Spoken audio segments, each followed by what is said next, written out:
रिसोड तालुक्यातील वाघीखुर्द येथील रहमानिया उर्दू हायस्कूल येथे दिनांक 8 जानेवारी रोजी आनंद मेळावा उत्साहात साजरा करण्यात आला.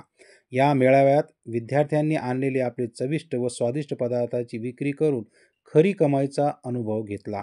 सदर आनंद मेळाव्याचे उद्घाटक शाळा समिती अध्यक्ष मोहम्मद आशक, ग्रामपंचायत सदस्य शेख रशीद, सरपंच बाळू सरोदे, उपसरपंच शेख रशीद, ग्रामपंचायत सदस्य सुधाकर मोरे, लक्ष्मण लामणे, शेख मेराज, पिंटू मोरे, गोपाल गिरे, बाळाजी शेवाळे, विजू डांगे, डॉक्टर मुस्तफा, डॉक्टर जावेद, शेख इद्रिस, शेख बबलू या मान्यवरांच्या हस्ते करण्यात आले.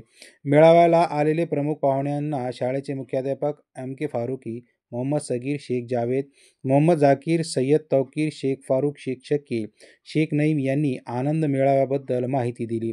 सदर मेळाव्याला गावकऱ्यांनी भेट देऊन विद्यार्थ्यांनी आणलेले पदार्थांची खरेदी करून विद्यार्थ्यांच्या या कार्याचे कौतुक केले. सदर मेळावा यशस्वी करण्यासाठी शाळेतील शिक्षक व शिक्षेतर कर्मचाऱ्यांनी मेहनत घेतली. वतन न्यूजसाठी शेख अन्सारुद्दीन, रिसोड, जिल्हा वाशिम.